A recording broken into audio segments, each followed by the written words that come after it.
to a new Young Adult First Chapter Friday. Today I have a new book to share with you guys. This book was actually published in 2020, but it is new to us because we just got this book in last month. This is The Left-Handed Booksellers of London by Garth Nix. And this is a young adult fiction novel. So young adult typically falls in the age ranges of 12 to 18. However, this book has a recommended age reading range of 14 plus. So there is a little bit of more mature content. Mainly when I did my research on this one, I found that most of the content was about language, a bit of violence and death. So that is why this is mainly recommended for 14 plus. On Goodreads.com, this book has an average rating of 3.9, so there's a lot of ratings for this book. There's actually 18,000 ratings, just about, approximately. And there are 2,800 reviews that have actually been written for this book. So tons of people have read this book, tons of people saying good things, some people saying negative things, but most of the people that read this book really enjoyed it. There's 432 pages, and this is under the genres of fantasy, young adult, as we said, historical fiction, and magic. So there's some magic involved, hence the fantasy part of this. Like I said, it's recommended for readers 14 plus. Just have a parent talk to you about the book if you're 12 to 14, if you're a little bit younger than what I could find. And the reason I'm saying this age range is because I found this on Amazon. Typically was the age reading range on Amazon for this book, and a couple other book reviews online that I found. Kids Book Reviews website actually said this as well about the mature content in the book, but nothing too bad. So actually some people that left reviews for the book said that it's light, fun, and entertaining, warm and lighthearted. It's a half twist toward the fantastic in the 1983 era London, which mingles with ancient British mythology. And so this sounds like something that I myself would really be into, because I like fantasy and I like historical fiction, and I like books, and it's about booksellers. So let's go ahead and read the synopsis of the book before we jump into the first chapter.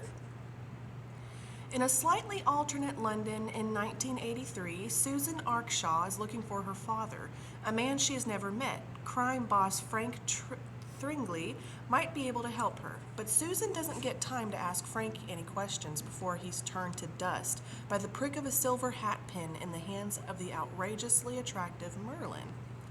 Merlin is a young left-handed bookseller, part of an extended clan of magical beings who police the mythic and legendary old world when it intrudes on the modern world, in addition to running several bookshops.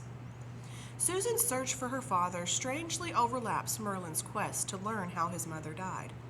Who or what was her father? Susan and Merlin must find out as the old world erupts dangerously into the new. That sounds really interesting so far, and we have someone named Merlin, which is kind of maybe a call to the Merlin in the King Arthur fantasy, in the Round Table and such. So Merlin is looking for the reason that his mother died, and Susan is searching for her father. So they're both, they both have something similar because of their parents. One passed away, one she's looking for. So they're probably going to bond over this. So we can already tell maybe there will be a friendship, a kinship formed between these two characters, maybe a love romance, who knows? All right, let's jump in. So we're going to go ahead and read the prologue first. It was 5:42 a.m. on May Day, 1983, in the west of England, and a sliver of the sun had edged above the ridge, but it was still cool and almost dark in the Shadow Valley, where the brook ran clear and straight until it made a sweeping left-hand curve before the Wear a mile farther downstream. A bridge of 3 planks crossed the brook near a farmhouse, carrying the footpath to the farther side, diverting walkers away. Not that this path was ever well traveled. Walkers somehow failed to see the start of this particular path under the ancient oak next to the crossroad at the hamlet near the Wear.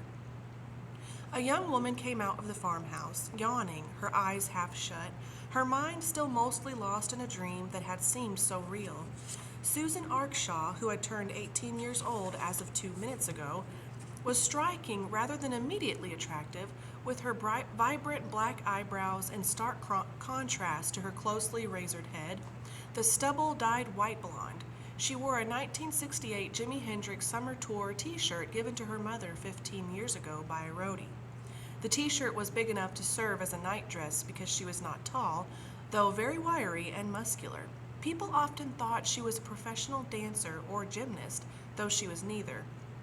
Her mother, who was tall and slight without the muscle, said Susan took after her father, which was possibly true. Susan had never met him, and this was one of the few details her mother had never shared. Susan walked to the brook and knelt to dip her hand in the cool, clear water. She'd had the recurring dream again, familiar since her childhood. She frowned, trying to recall it in more detail. It always started the same way, here at the brook. She could almost see it.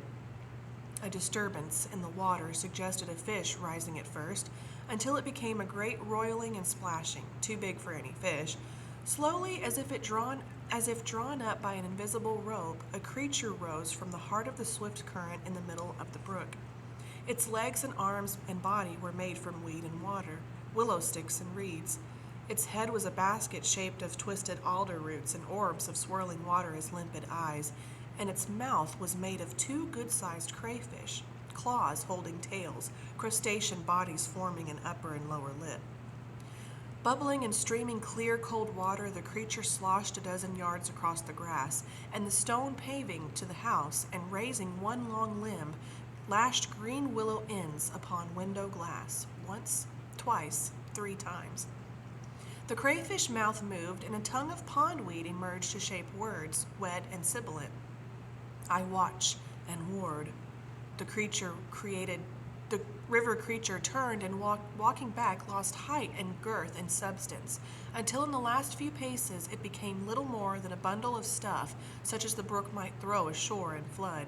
The only sign of its presence a trail of mud upon the flagstone path that lined the front of the house. Susan rubbed her temples and looked behind her. There was a trail of mud on the flagstones, from house to brook, but her mother had probably gotten up even earlier and been pottering about, shuffling in her gumboots. A raven cawed from the rooftop. Susan waved to it. There were ravens in her dreams as well, but bigger ones, much larger than any that actually existed, and they talked as well, though she couldn't remember what they said. She always remembered the beginning of the dream best. It got confused after the brook creature. Besides the ravens, there was also something about the hill above the farmhouse. A creature emerged from the earth there, a kind of lizard thing of stone, possibly even a dragon. Susan smiled, thinking about what all this meant. Her subconscious hard at work fantasizing, fueled by too many fantasy novels, and a childhood diet of Susan Cooper, Tolkien, and C.S. Lewis. The brook creature and the huge ravens and the earth lizard should all make up a nightmare, but the dream wasn't frightening, quite the reverse in fact. She always felt strangely comforted after she had the dream. She yawned hugely and went back to bed. As she crawled under her duvet and sleep claimed her again, she suddenly remembered what one of the huge ravens had said in the dream. "Gifts your father gave us, we creatures of water, air, and earth, to watch and ward." "My father," said Susan sleepily. "My father." Later, when her mother brought her tea and toast in bed at 8 o'clock, a special treat to celebrate her birthday, Susan had forgotten her earlier awakening, had forgotten she'd had the recurring dream again. But something lingered. She knew she'd dreamed. She looked at her mother sitting on the end of her bed. "I had an interesting dream last night, I think, only I can't remember what happened. It seemed important." "It's good to dream," said her mother, who lived much in a dream herself. She ran her fingers through her long, luxuriantly black hair, streaked here and there with the white of grief, not age. Jasmine never let anyone cut her hair. She became very agitated when Susan suggested she do more than trim the ends, which she did herself. Most of the time, but there are bad dreams too. I think it was somehow about my father." "Oh yes? More tea? Are you sure you can't tell me who my father is, Mum?" "Oh no, it was a different time. I wasn't the same person. Did you say yes to more tea?" "Yes, Mum." They drank more tea, both lost in their own thoughts. Eventually, Susan said with some determination, "I think I'll go up to London early, get acclimatized. There's bound to be pub work I can get, and I'll try to find my dad." "What was that, darling?" "I'm going to go up to London before I take my place, just to find some work and so on." "Oh, well, it's natural, I suppose, but you must be careful. He told me—" No, that was about something else. "Who is he? What did he say to be careful of, or about?" "Huh? Oh, I forget. London. Yes, of course you must go. When I was 18, I couldn't imagine being anywhere else, but I insist on postcards. You must send me postcards. Trafalgar Square." Susan waited for Jasmine to continue, but her mother's voice trailed off and she was staring at the wall. Whatever thought had been about to emerge lost somewhere along the way. "I will, Mum. And I know you will be careful. 18. Happy birthday, my darling. Now I must get back to my painting before that cloud comes over and ruins the light. Presents later, okay?" After a second breakfast. "Presents later. Don't miss the light." "Oh no, you too, darling girl. Even more so for you. Be sure to stay in the light. That's what he would have wanted." "Mom, who's he? Come back." "Oh, never mind." Okay, that was the end of the prologue, and we'll stop there with that.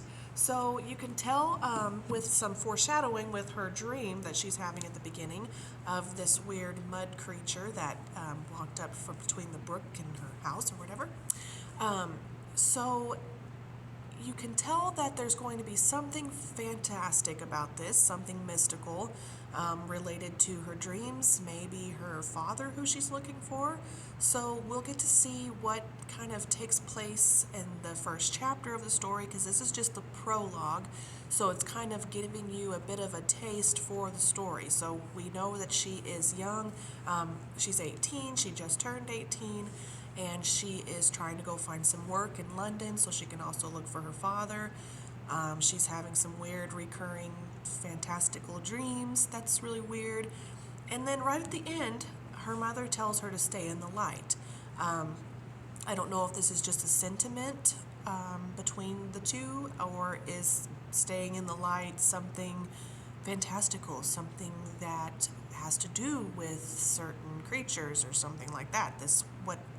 What magic are we going to see in the story, because we know there will be some magic. So this is going to be a very interesting read, I think, and I think that I myself will definitely give this a read sometime because I'm into it so far myself. So I hope that you guys feel good about this book, and if you would like to check it out, we have it here at the library. You can give us a call if you want to put this on hold, or come by and check it out if you like. So, and don't forget, it is summer reading right now until July 15th. So if you want to come and sign up for teens, since this is young adult, first chapter Friday, for the young adults, it's every 5 hours of reading that you do, you'll get a prize. So come in and sign up, log your first 5 hours of reading, get your first little prize, get your name put in for the weekly drawing as well. We have bigger prizes you could possibly win for that too. And then on July 15th, we're going to have a pool party for summer reading for the end for our readers. So come on in and check that out. Check out this book. Check out some more young adult books that we have available. And come talk to me if you want any recommendations, or if you have any questions for me. If there's anything we don't have that you'd like to check out, I could try to order that for you. So I hope everyone has a great weekend. Thanks for watching. We'll do another First Chapter Friday here in a couple weeks. Thank you guys. Bye-bye.